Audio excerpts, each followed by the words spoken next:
Welcome to the Ringer NFL show. Sheil Kapadia here with my friends Diante Lee and Steven Ruiz. If you're watching on FanDuel TV, welcome. If you're listening on Spotify, welcome. It was week 5. There were some barn burners. There were some tight matchups against possible Super Bowl contenders. We're going to lead off the show talking about 3 games that caught our attention. Diante, how are you doing with this, 16-hour day of watching football? Honestly, I'm feeling great, and I'm glad that I had a lot of football to watch. Otherwise, I might have been throwing stuff on the Dodger field, just like the rest of the fans. Giving the butt whooping. They just took to the Padres. But no, man, I'm feeling good. This is a good week of football, and we had some nice, big brand games. I resent that answer from Diante. I need a huge cup of coffee right now, and if I do that, my sleep cycle will just be totally ruined. This is untenable. No more London games, please.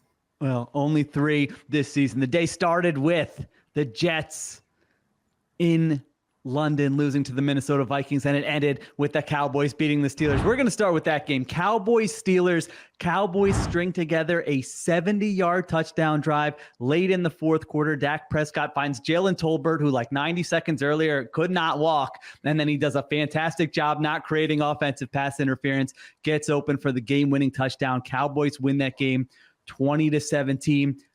I think this game was a reminder, or maybe a clarifier, that the Cowboys have a higher ceiling than the Pittsburgh Steelers. I don't care what happened in the first 4 weeks of the season when the Steelers were 3-1 and the Cowboys were kind of up and down. Cowboys had 445 yards of offense in this game. Steelers had 226. If the Cowboys could just stop doing stupid stuff, Ruiz, this could be a really good team, but they have 2 red zone turnovers. They have 3 turnovers overall, and they need a 4th and goal completion to Jalen Tolbert to win the game. But still, if I'm looking at ceilings and what's the best version of each of these teams, I believe more in the Cowboys than the Steelers. Am I nuts, or are you with me? No, I'm with you there. They have the better quarterback, and I think they have overall the better offense when you look at all of the pieces combined. The problem is, if I'm a Cowboys fan, I don't want to see where this season goes. I know how it ends. It's going to be heartbreaking. It's going to be disappointing. I'd almost rather just flame out like we know the Steelers are eventually going to do by the end of the year. It's the same old problems we've talked about with this team, where it feels like Dak Prescott has to just basically be perfect for this team to move the ball right now. And the fact that he turned over the ball 3 times, I think speaks to his degree of difficulty, is how I would say it. He averaged over 8 yards per attempt in this game. It was 0.13 EPA per play, which is a very solid number from him. He played efficient football, and it resulted in 20 points. I think I asked the question on the Friday show, what does a great Dak Prescott game? I know he turned the ball over and prevented that, but even if he didn't turn the ball over in the red zone there, what did they score, an extra 6 points? It would be a 26-point outing for this offense. So, yeah, I think the ceiling is higher than the Steelers, but the ceiling is not high enough to get excited about this team. What do you think, Diante? I'm in the same boat. Ultimately, this game was won because they had the quarterback that could bail them out from the mistakes that he was making earlier in the game, right? And I don't want to take away from some of those turnovers, because that pick to Joey Porter Jr. had me ready to starfish on the floor. What are we doing here, yeah. Dak Prescott? Even the throw, I understand there was probably a miscommunication expecting a back shoulder from CeeDee Lamb in the red zone. Those happen. Right. But even with that, it's dude, these are turnovers you can't have. These are the turnovers that lead everybody to having these Dak Prescott discourses week over week, season over season. It just looked like, yet again, a Cowboys team that's more talented than its opponents, finding ways to hand it away because they just can't execute, on a down-to-down basis. But you get to see what this team can be like more often than not, which, Dak Prescott can move the ball against any defense, any look that he sees. And you saw that today. I think that them spreading the ball around was probably the most positive sign. Finding guys outside of CeeDee Lamb that they could push the ball to, seeing that Dak Prescott still was willing to push the ball downfield to guys that were not CeeDee Lamb, I think bodes well, especially against a defense that wants to play a lot of tight man coverage. But ultimately, I'm in the same boat that Steven's in. I feel like we can write the story on this season right now for the Cowboys, and it will probably play out almost exactly the way that we predicted it on a week-to-week basis. All right, listen, you're probably right, but I'm going to put a more positive spin on this Cowboys win. This was a banged-up team. They're going on the road. They're underdogs. No Micah Parsons, no DeMarcus Lawrence. Their quarterbacks are banged up. They turned the ball over 3 times. You turned it over twice in the red zone, and you still come away with a victory. That's not nothing. They're 3-2 on the season. I actually thought, the final numbers for their run game don't look good at all. 31 for 109. Watching it, I thought, all right, they're running the ball better than they have previously this season. And to your point, Diante, Jake Ferguson more in the mix this game, 6 catches for 70 yards. Ruiz's boy, Mike McCarthy, drew up a nice screen to what's the fullback's name? Hunter Lepke. What a screen for that 18-yard completion. Yeah. Imagine if it went for 3 yards. Imagine if it went for 3 yards and Mike McCarthy called the fullback screen in crunch time. We would not be celebrating that, man. We would be going, oh, McCarthy did it again.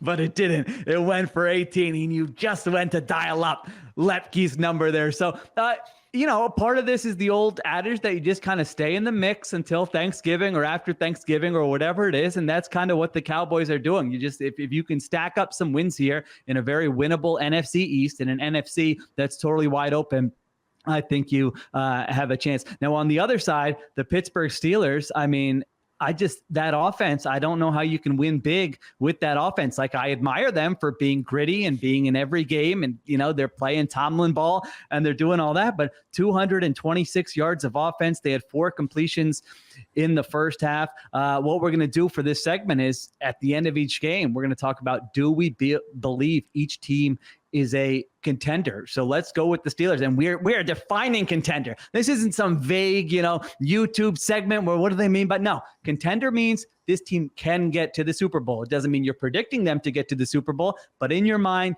they have a realistic opportunity to get there. They have that ceiling. Diante, Pittsburgh Steelers, from what you saw tonight, from what you've seen so far this season, 3-2 team, do they have a shot in the AFC?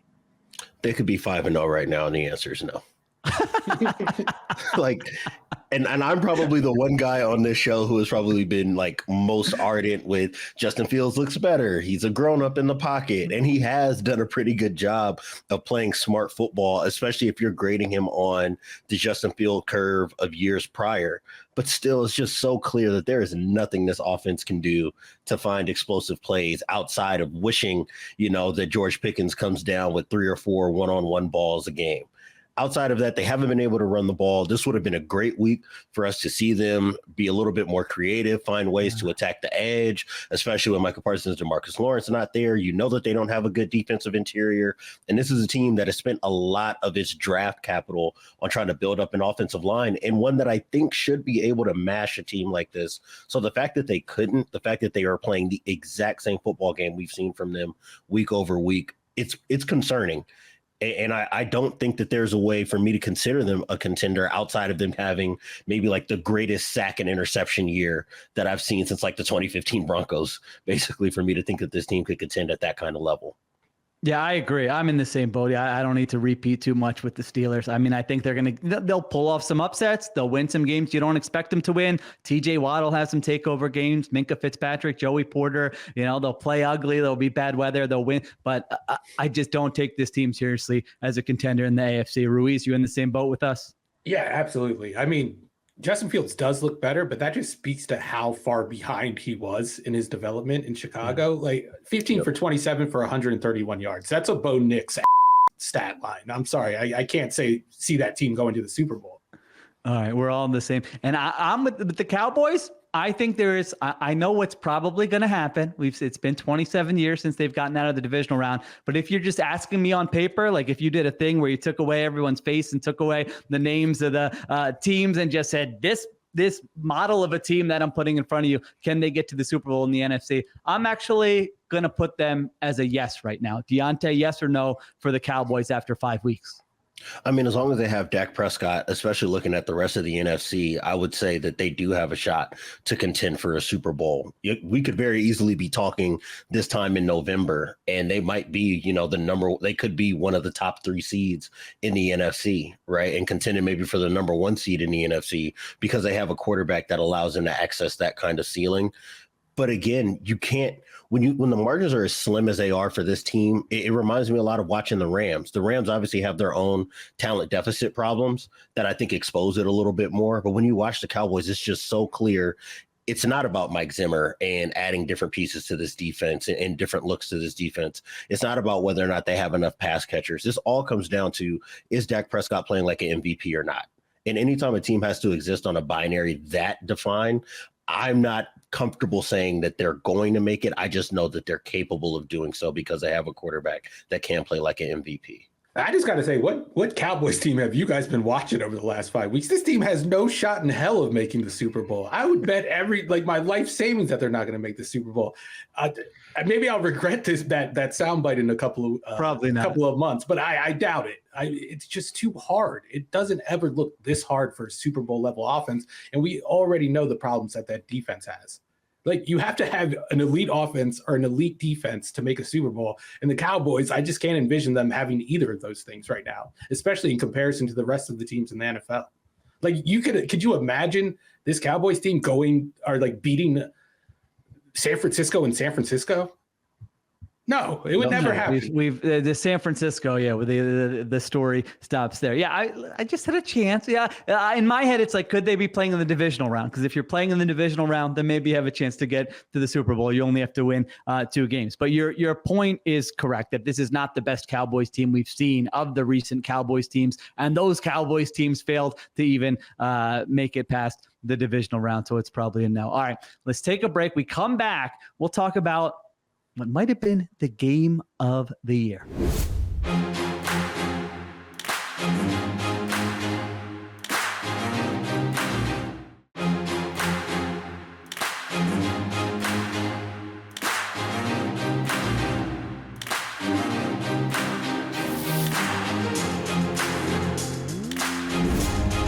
We're back on the Ringer NFL show. I don't know. Unless I'm forgetting one, this felt like the game of the year. Ravens and Bengals exchanged haymakers. Both quarterbacks were fantastic. Ravens get a 56-yard field goal at the end of regulation to force overtime, and then a 51-yard Derrick Henry run in overtime to set up the game winner. Ravens go home a winner, 41-38. The Bengals fall to 1-4. Ruiz, you could go in 400 different directions with your biggest takeaway from this game, but what stood out to you? I want to start with the Lamar Jackson and Joe Burrow duel. Like, this felt like the proper quarterback duel that we've been waiting out of this rivalry. We've only seen 5 games, them head-to-head before, and they've either been lopsided or they've just been low-scoring affairs that weren't very exciting to watch. In this game, we saw the best of both quarterbacks, and we saw the best of both offenses, quite frankly. Let's start with the Ravens offense. We talked about this on the Friday show. This Bengals defense has given Baltimore problems by selling out to stop the run. And, that's what it looked like on the live viewing here. They obviously hold Derrick Henry to, I think it was like 30 rushing yards in regulation before he kind of broke out in overtime.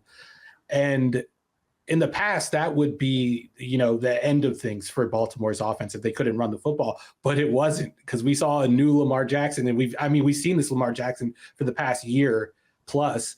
But I think this was the game that really punctuated. This was him going head-to-head with a supposedly prototypical quarterback, the type of quarterback that Lamar Jackson wasn't and couldn't ever be. And he outplayed him. He outthrew him. He made some of the most amazing plays we've ever seen outside of the pocket, but the work he did inside the pocket was just as impressive to me. His ability to avoid negative plays and turn them into positive plays. I mean, the touchdown to the in the back of the end zone after he fumbled the snap is one of the most impressive football plays I've ever seen. I mean, I still don't understand, like, the throw itself, which kind of gets lost in the shuffle, how difficult that throw was because of the absurdity of the first 10 seconds of that play. But his chest is facing the sideline, and he kind of has to torque his body while taking a hit and kind of in midair, and he throws a dart to the back of the end zone where only his receiver can catch it. It was one of the greatest throws I've ever seen, and that was like only part of the play. He stiff-armed Sam Hubbard, who's a good defensive end, who makes $10 million a year, to the ground like it was nothing. And that was the third most impressive thing he did on the play. I'm at a loss of words for what Lamar Jackson can do. But, like, on the other end, if I'm a Bengals fan, I know it's 1-4, but with the way that offense played, I would be a little more encouraged than I would have been if this loss happened in any other circumstances. Now you sound like me a little bit there with the Bengals. Diante, I thought, I don't know that it's possible to play better than Lamar Jackson played today. I mean, 348 yards, 4 touchdowns, no interceptions, 1 sack, ran for 55 yards. This was the complete package. Like Ruiz was saying, this was pinpoint accuracy. I mean, some of those intermediate throws that kind of get lost in the course of a game when you're looking at the exciting ones, you're just like, man, how do you squeeze that in there? Are we sure that was a completion? There were so many of those. That signature play, just that Ruiz just described, stiff arming Sam Hubbard, jumping out of bounds, taking a hit, and throwing a touchdown. By the way, in a high leverage spot in the football game. I mean, really, the only error it felt like he made all day was just a physical fumbling the snap in overtime, which ironically could have cost them the game. Didn't end up costing them the game, but after halftime, they had 3 touchdowns, 2 field goals, and that 1 fumble. Those were their 6 possessions. They had 520 yards of offense. That version of Lamar Jackson is, the most fun player in the league and the hardest player to defend in the league. It might be the best player in the league. Might be, yeah. I was going to say, what Steven's saying is almost an understatement, because Lou Anarumo threw the Patrick Mahomes game plan at Lamar Jackson. He tried everything in the playbook. You saw 7, 8 guys at the line of scrimmage, those old blitzes that used to give Lamar trouble when Brian Flores was in Miami, and he handled it just fine, getting away from pressure, getting the ball out quickly, trying to set up the protection to keep him clean. When they were playing more with depth and trying to take away throws in the middle of the field, you saw him be very accurate outside the numbers in a way that, his game kind of waxes and wanes with that at times. You usually can kind of tell a good Lamar Jackson day from a bad one on whether or not he's able to connect outside the numbers. And then once he had the respect of the defense and made them start defending the sideline, you got to see great seam throws to Zay Flowers. You saw good seam throws to Nelson Aguilar when he was in the game. You saw good seam throws to Rashad Bateman and Isaiah Likely.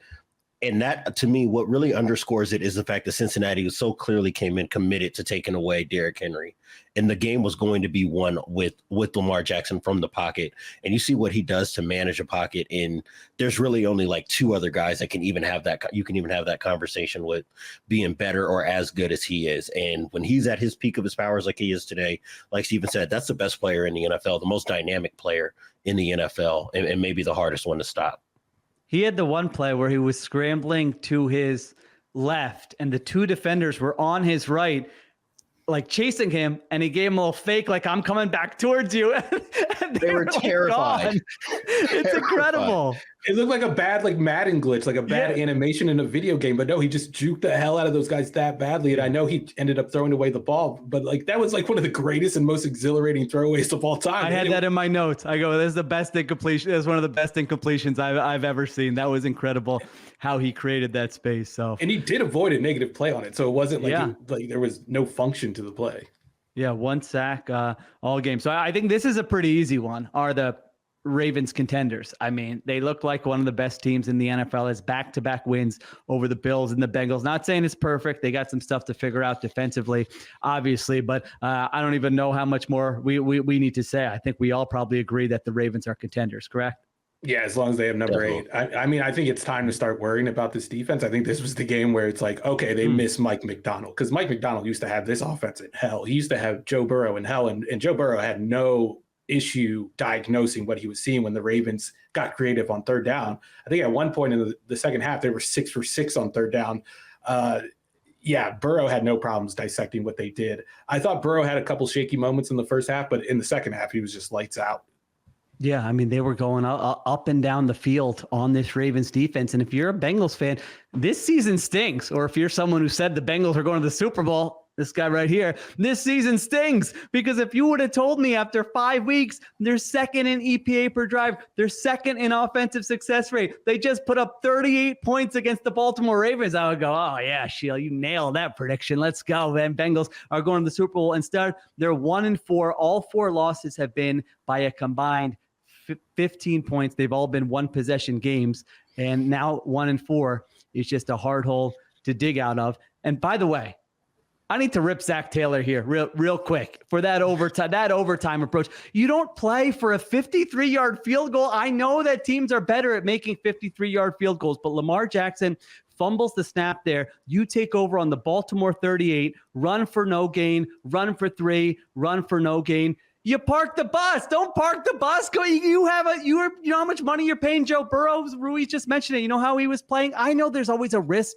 of a negative play, but you can call a high percentage play. If you can't trust your quarterback there, make it a little bit easier for the field goal kicker. And I know they botched the snap, but that really could have cost you the game. So yeah, I did not like how he parked the bus right there. That might be a me thing though. And he also iced his own kicker. He called the timeout right before the kick. I know it was the bad hold, but I don't know. Maybe he iced his holder. Maybe he did. Yeah. But there's I think we're all probably on the same side of the Bengals. I mean, 1-4. I'm not. Don't speak for me. Yeah, the okay. Bengals are absolutely coming back, and they're going to make the playoffs. Do you? All right. Well, playoffs, seen, but can they get to the Super Bowl? Absolutely, with them playing from like 1-4. Okay.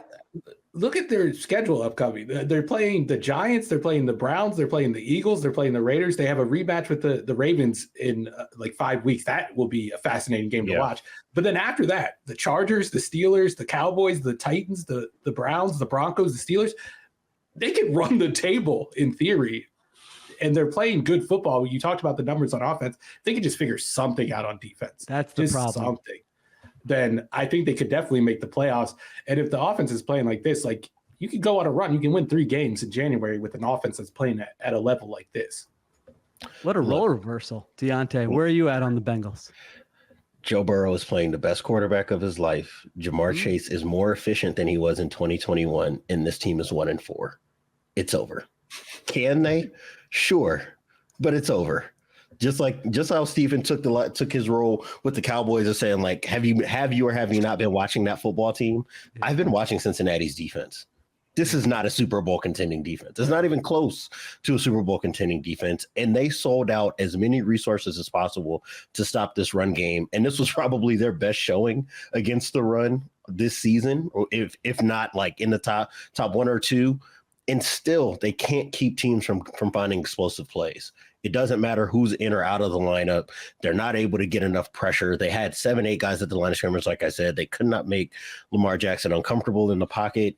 And with that being a unique challenge for them, you can look at any game that they've played this year outside of the Patriots, who's probably like the most inept passing offense in the league right now. They can't do anything to affect teams or keep teams from finding what they want in the passing game. And that's a disqualifying factor for me. So no, they're not a contender. I'm playing the long game here. If they don't make the Super Bowl, I can laugh at Sheil for predicting this team was going to make the Super Bowl in the first place. And if they do, I can steal all his spotlight and be like, actually, I was the Bengals guy who never gave up on them. It's a bad job by me. Team content angle. Yeah, why am I backing down? Don't worry, I'll just lie and said I said one thing. No one's gonna remember. It's October. You think they're gonna remember this in January? The run, I could buy the run the table thing on offense, but defensively, like you're gonna have a weird offensive game where you turn it over. Where I just feel like the way their defense is playing right now. I mean, these are 2 losses they've had to the Ravens and the Commanders, where if they have like a C- defensive game league wide, they're winning both those games. They couldn't get there. I mean, the Ravens offense today, that was the 10th best game by any offense in the NFL this season based on success rate. It's like, I just don't buy this defense, but we'll see. Their offense is good. And by the way, if you're a Bengals fan or your Bengals ownership, how do you not say, look at what we're doing with Jamar Chase and T. Higgins and what a difference that makes. And you can just grow with these 2 for the next, 3, 5, 7 years and keep that window open for this offense to execute the way it executed today. And don't tell me they don't have the money, because you can fit 2 wide receivers under their salary cap. So that is a flat out lie. And what are they going to spend that $25 million on anyway? Yeah. What are they going to sign? You're going to sign Bryce Huff or something? Like, no, right. Pay T. Higgins. Keep this trio together. It's the only shot at winning games right now. And it's been a trio that's carried you to a Super Bowl in the past. Yeah, I agree. All right. Take a break. We come back. One other AFC matchup we had our eyes on.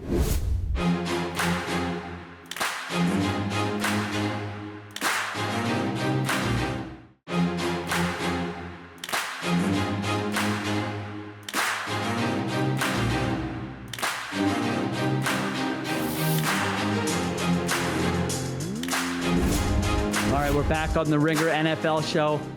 Another wild AFC game in Houston, where the Texans nearly blow a 2-touchdown lead to the Buffalo Bills, but they hold on 23-20 win. Kymie Fairburn with a 59-yard field goal. I know you're saying, Sheil, you just said don't park the bus. He hit a 59-yarder. I know, but you don't want to make them if they don't have to make the 59-yarder. But he made the 59-yarder as time expired. Texans improve to 4-1. Bills 3-2. Diante, what caught your attention in this game? By EPA, this is Buffalo's 3rd worst passing performance since 2020. And that's the year that Josh Allen got good. and you can look at any metric, you can just watch on a down-to-down basis. It's clear that the interior of this offensive line is really causing them problems right now. This has been back-to-back weeks of them giving up quick pressure on the interior, and that forces Allen to get into super creation mode much earlier than he would like to. And they don't have guys that are separating downfield often enough for him to have to operate that way. They were awful on third down today, and I think a lot of that came from Josh Allen having to be in trick shot mode. You saw throws late over the middle of the field. You saw him have to shake off pressure and have to work the sideline. And we got to see one of the best throws I've ever seen in my life last week, with him being right on the sideline and just flinging one downfield. But that's great when you get one of those every 2 or 3 weeks. That was like their base mode of operation. It felt like in the drop back game was Josh Allen having to make everything right. And I don't want to be unfair and say like, hey, I know you look over there at Nico Collins and say, man, wouldn't it be nice to have a number one wide receiver that can get us out of trouble when we need it? Because I understand the reasoning behind them building the roster that they have. And I think that has done them more good than harm. But in games like this, when you can't protect your quarterback, it would have been really nice for them to just have a guy that could go win one-on-one, so Houston couldn't sit on them the way that they were defensively in the second half. And to your point about that amazing throw that Josh Allen made along the sideline against Baltimore a week ago, he tried a similar throw against Houston on Sunday and threw it right to a defender, which I'm not blaming on him. If you're throwing fadeaways, go into the sideline, you're going to throw it to a defender every once in a while. But yeah, I think you're totally spot on here. Well, we saw over those first 3 weeks when they were just rolling was they never really had to come off script. They never faced adversity based on situation. But the last 2 weeks, they've lost on first down. And then we've seen kind of, like you said, the creation mode come out of Josh Allen. That's not where this offense wants to be. That's why they fired Ken Dorsey in the middle of the season last year.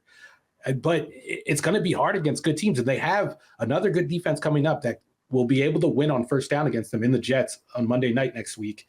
And if they lose that game, like all of the goodwill that they built up over those first 3 games will be completely gone if it isn't already gone, especially how that game ended and Sean McDermott's role in losing that game. Well, let's talk. I do want to talk more about the passing game, but are we sure he's not getting a little unfairly ripped for the way that game ended? Now, okay, so all right, so give me your case for why he blew the end of that game. So for those who don't know, the Bills had the ball at their own 3 with 32 seconds left, and the game was tied there. Yeah, 32 seconds left and 0 timeouts. So they would have had to go like about 65 yards with 0 timeouts to even have a chance at kicking the game-winning field goal. The chances of them going 3 and out and kicking the ball back to Houston, which ended up happening, were way more likely than them going 65 yards in 32 seconds. I thought the worst play call of the 3 was that first one. Calling a pass there kind of locked them into passing the ball on the next 2 downs because Houston had 3 timeouts. So if they don't use a timeout on that first play, they're not going to use them on the next 2 plays unless you run the football. And they would have been expecting the run at that time. They would have expected Buffalo to wave the white flag and just play for overtime. I think they should have been in let's get to overtime mode from the very first play, because that was their best case scenario in terms of likely outcomes there. And then not moving the ball at all was really the thing that lost them the game, because they had to punt the ball from the 3-yard line. The punter had no room.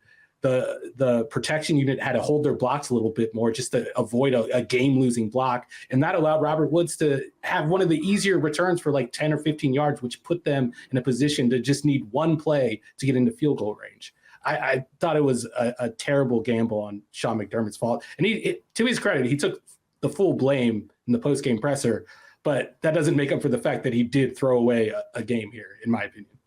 I felt like he sort of took the blame, because I think in his mind, I don't know that he thinks he did the wrong thing. He sort of took the blame of, we didn't move the ball, that's on me. Because my thing is, the Texans had 3 timeouts. So if you run the ball 3 times and you pick up, you might get stuffed on 3 of those runs, or you might pick up 2 or 3 yards. Now, the difference would be if they used their timeouts, they did have to complete 1 pass for like 5 yards. So that would have had to be near the sidelines, and they would have had to get out of bounds. I understand that. I also think there is a case that once you get to overtime, it's 50-50. And if you have Josh Allen, I know the odds are slim, but is there a chance he can get you into field goal range? This is a team that knows what, great quarterbacks can do in 13 seconds. They had more than 13 seconds. So I don't know that it was quite as egregious as what I was seeing online. Diante, I might be nuts here.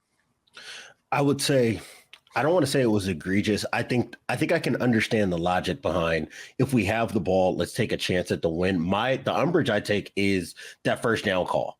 To me, knowing that you're out of timeouts, your opponents have timeouts, you need to find a way to try to put some stress on their management of the end of game scenario. So if I run the ball and move the ball at all, I'm trying to help out field position as much as possible first. And number two, you can gauge how you want to handle the rest of regulation based on whether or not they call a timeout. If you do force them to call timeout because they're thinking about forcing the punt, now you get an opportunity, if you got 5 yards, to be able to take a quick throw on the sideline. Now and then it becomes a matter of like, how much of a chunk can we get, within whatever amount of time would be left. But to me, I think to pass the ball early, like Steven said, it locked you into, now I have to I'm trying to get out of punting out of the back of my own end zone, which is going to cause for worse play calling. And you have not affected Houston's management at the end of the game. And, Robert Woods basically catching the punt right around midfield. You knew immediately that they were one completion away from at least having a shot at winning the game. And to me, the thing I have the biggest issue with is them making it ultimately a non-competitive situation for themselves by passing early and not trying to put any strain on Houston and how they were going to manage their own timeouts. I feel like there are only two situations where you go for it in that situation. And I mean, like, go for the field goal. It's if you're desperate and you need it because you're losing the game, or if or you're in a place where you have the advantage situationally. Neither of those things apply to the situation. They didn't need a score there to extend the game, and they were not in an advantageous position at the 3-yard line with the other team holding 3 timeouts and the field position advantage. Like, and that's the other part of it. If they do run and they get stuffed and they get 6 yards, one, Houston uses all of its timeouts, and two, they're not getting the ball at midfield. They don't need just one play. They probably need like a 20-yard completion and need to get out of bounds just to get the field goal kickoff. So I think it totally changes the math on that. You can't just assume that they would have gotten the ball. What were they, like 5 yards away from field goal range in that situation? I don't know if that's the case. I doubt it's the case, actually. Yeah, I think the calls they made also. I mean, I don't have an issue if they said we need to get a first down because we need to make them use their 3 timeouts. But yeah, then to have 3 incompletions in that spot that you don't end up making them use any of their timeouts came back to bite them. They lose the game in regulation. Josh Allen, you mentioned the EPA numbers. I'll just go old school. 9 for 30 for 131 in the old box score is not what you expect to see from Josh Allen. Now, I will say, watching that game, there were it felt like there were several almost throws where guys had like their fingertips on it, like Keon Coleman, Matt Collins, Dalton Kincaid, all those guys just watching. Let me stop you right there. What was that second name you just gave me? Keon Coleman. Was that Matt Collins? Oh, Matt Collins. That's the first one. Matt Collins almost made a play. Yeah, I think the problem is there. The problem is in the personnel more than anything. I think that was one of my big takeaways from this game is like I personally jumped the gun probably after 3 games being like, they can still do it with this group and Josh Allen. And then the last 2 weeks, it's like, I don't know if they can do it with this group and Josh Allen. Those August storylines are coming back into my head. Like, all right, this might be what it actually looks like. So I still think the Bills have a chance, obviously, to get to the Super Bowl. In my opinion, they've been up and down. They won 3, they lose 2. But as long as you have Josh Allen, you get some guys back healthy. I still believe in them. Ruiz, where are you with the Bills? Yeah, you have to believe in them. They have one of the 3 best quarterbacks in the NFL, and these are the 3 quarterbacks in Mahomes, Lamar, and Josh Allen, where you truly have a chance as long as they're out there. I know we're saying that about Burrow, but I think Burrow has to have a great offense around him for that to be the case. These 3 are just like a top 10 offense starter pack on their own. So yeah, I think they can make it, and I believe in Sean McDermott as a developer of a defense, and I think this defense is going to continue to get better. It's not like it was bad today. CJ Stroud was amazing for those first 3 quarters. I tweeted about him and complimented him, and then he turned into the worst quarterback I've ever seen over the last quarter. He almost blew this game for them, but I'm going to take all the blame for that. I jinxed CJ. It's not his fault. Diante, where are you with the Bills? You still in on them? For sure. They can still win a Super Bowl. I think that what we've seen over the last 2 weeks is maybe how tight their margins are versus other contenders versus just how far and away better they are than most of the other teams in the NFL. I just don't think that they have many escape routes. If they land in trouble, against a Houston, against a Baltimore, against a Kansas City. And I think that means that we probably need to reconsider what our expectations of them are when we get to December and January and beyond. But I do think as long as they have this quarterback, and assuming that they get some better injury luck, because they've been missing a lot of guys on a week-by-week basis, getting guys back, I think will be a big help for them, and I think, but really what we got to see is like something as simple as missing Khalil Shakir completely derails this passing game. And I think that's something that we talked about in the summer, and maybe just kind of waved it away because, hey, Josh Allen, they should have enough guys in the aggregate to make it work. But you see, like, this thing is this house of cards, I think, is a little bit more rickety than we might have even given it credit for coming into the year. And then on the other side, you mentioned it, Ruiz. I had the same thought. I was like, man, CJ Stroud's playing awesome here. And then fourth quarter interception. It was a very nice play by Terrell Bernard. Fumble on the next possession. Then he had an intentional grounding, which I hate these intentional grounding calls where it's just a miscommunication between the quarterback and the pass catcher. And he thinks he's breaking out. No, he's breaking in, and he threw it. And then they call it an intentional grounding, but that knocked them out of field goal range. I mean, they outgained the Bills 425 to 276, but they needed a 59-yard field goal to win this game. Ruiz, where are you on the Texans after 5 weeks? Is this a team that can get to the Super Bowl? I mean, you look around the landscape of the NFL right now, and I have to say yes, because there are not a lot of good teams, and there's certainly not a lot of good, like, dominant teams. Like, maybe Baltimore is, but we almost saw them blow a game against a 1-4 team today. So, yeah, you have to say that. What are they, 4-1 right now? I think they're going to cruise to a division title. They'll probably be in the driver's seat for the number 1 seed, as Diante called in the summer. Props to him for that. So, yeah, I mean, they're going to be in the position to make a run to the Super Bowl. The question is, can this young team play against Kansas City, play against a Baltimore, even play against a Buffalo in a playoff setting where they don't have a lot of experience and win those games, especially with an OC that I'm still questioning. Sorry, Bobby Sloak. I know you guys won this game, but you're not off fraud watch yet. Diante, I would imagine you're still high on this Texans team. I'm still in, but I think the problems that I and the rest of us have identified about this roster are maybe a little bit worse than I had thought about coming into the year. I think that this offensive line is just not good. I don't think this was a matter of them getting healthy. They just might not be that good of an offensive line. And Bobby Sloak, I think, has taken a lot of criticism, and rightfully so, for how awful the run game has been. But even when they try early down passes, you see so often CJ Stroud running for his life. And now he's got to take a check down. I think that they are contenders. They can win a Super Bowl. I think similar to the conversation we were having with Dallas, and not to say that they're the same team, when you see a Baltimore and they can really punish you for being a bad first down team offensively, that's where a playoff hopes can be ended quickly. All right. We take a break. We come back. We plant some flags from what we saw in week 5.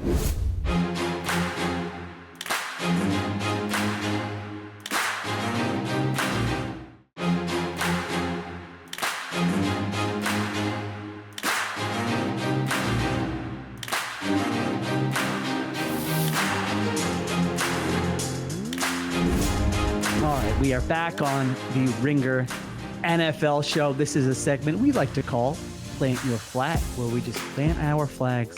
It could be anything, something we saw today, a thought that popped into our head as we were watching 16 hours of football. I guess I'm going to go first, and I'm going to go to Washington, where the Commanders took care of the Cleveland Browns. And I'm going to say, forget Rookie of the Year. Jaden Daniels right now is a top 5 MVP candidate in the NFL. I mean, this was supposed to be the game where the Commanders got hit with some regression. Oh, here comes veteran defensive coordinator Jim Schwartz and Myles Garrett and all these cornerbacks. And Jaden Daniels is out of the game with 13 minutes left because it was over. Marcus Mariota's getting some run. They put up 434 yards of offense. He passed it. He ran it. They were going up and down the field. If they didn't have a short yardage miscue, this score could have looked even worse. He's sidestepping free rushers, 3rd and 13. He finds Terry McLaurin for a 66-yard completion. He's making some of these NFL defenders look unathletic and silly. And it's just like, I am done doubting this guy. They're 4-1. They're averaging 31 points per game. Statistically, they have the best offense in the NFL. I know there's going to be a game where he looks terrible. That's what happens with rookie quarterbacks. But I'm looking at the supporting cast, and you cannot tell me that if you just put any quarterback into this group, with who he is playing with right now, that this offense, other than a handful of guys, like I said, top 5, that they would be able to execute and perform like they're performing right now. So Jaden Daniels, top 5 MVP candidate right now. I see Ruiz looks like he's got a little disgust on his face. Go ahead. Let me have it. What do you got? A little disgust. No, a lot of disgust. No, I mean, I think you're right to not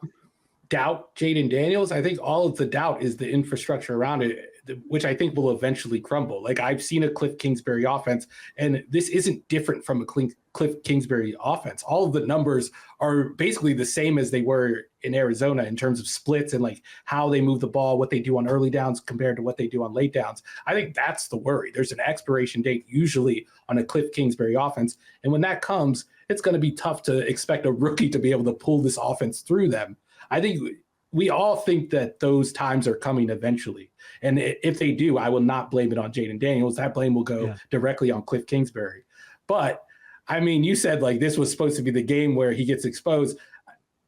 Did you not listen to the Friday pod that you were on? I mean, I think both of us were like, no, it's not happening this week. They're going to beat the Browns. You whispered Ravens. No, I said it's definitely not happening this week against the Browns. I've seen this Browns team play. I've seen what Deshaun Watson can do to the spirit of a defense. Like, if you watch that game at the beginning, the Browns defense was finding some success, limiting what the Commanders have done in the past couple of weeks.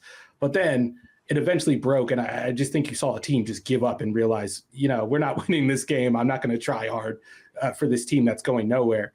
But no, I think the true test comes next week. And it's not like that Baltimore defense is infallible. Like, I think there's a chance that Washington has a great game. And if they do, then maybe I'll be done doubting Cliff Kingsbury.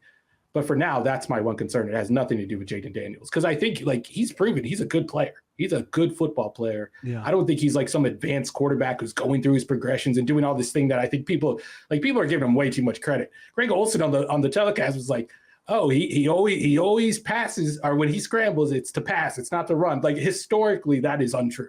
He's like one of the most scramble-happy quarterbacks this league has ever seen so far. So let's not like embellish what he's doing. He's playing really good football, but he's not like this advanced quarterback who already has NFL defenses figured out. When he comes up against a defense that is able to tear down those structures this offense has provided for him, then we're going to see some weaknesses in his game.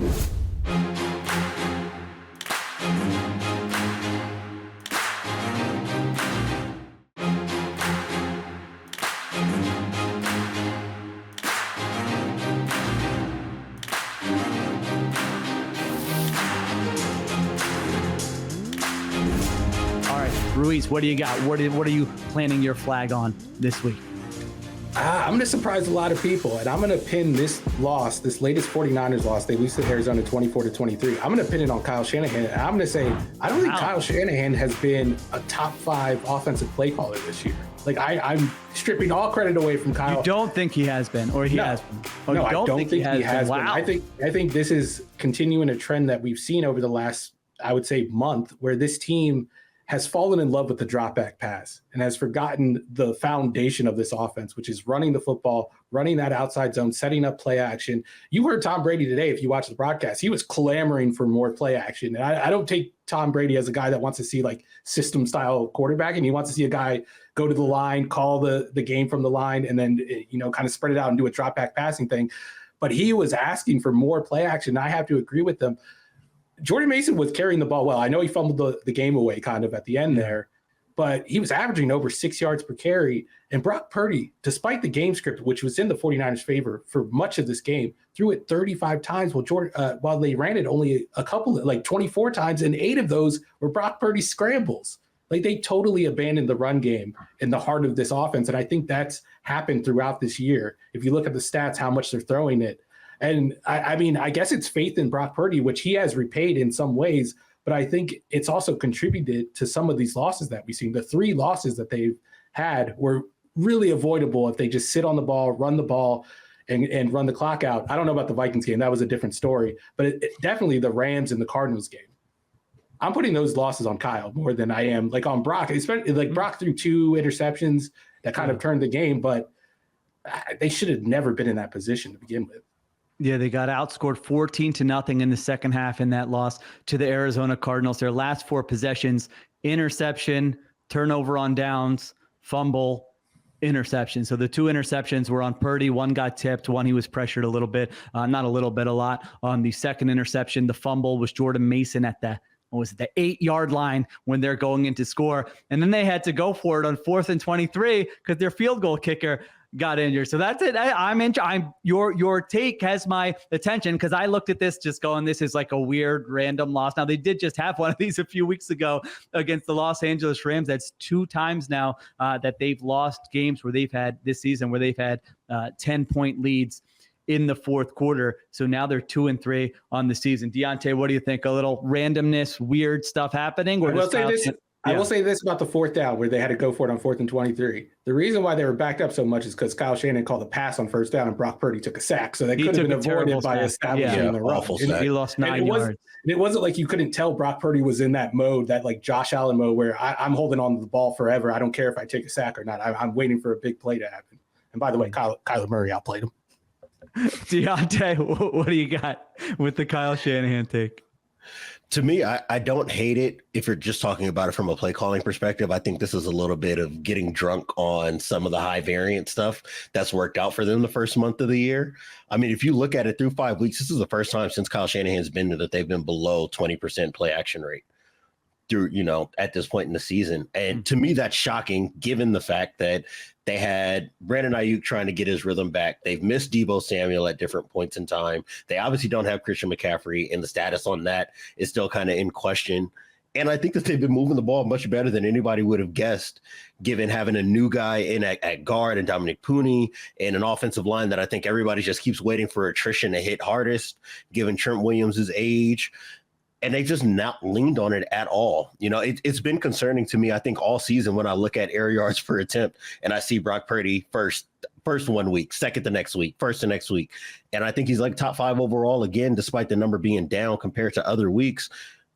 They have to find a way, I think, to kind of rein some of this stuff in, because this game, I think, was a very instructive example of what can go wrong for this offense if they are just going to lean on Purdy in the drop back game. And it's not to say that he played poorly.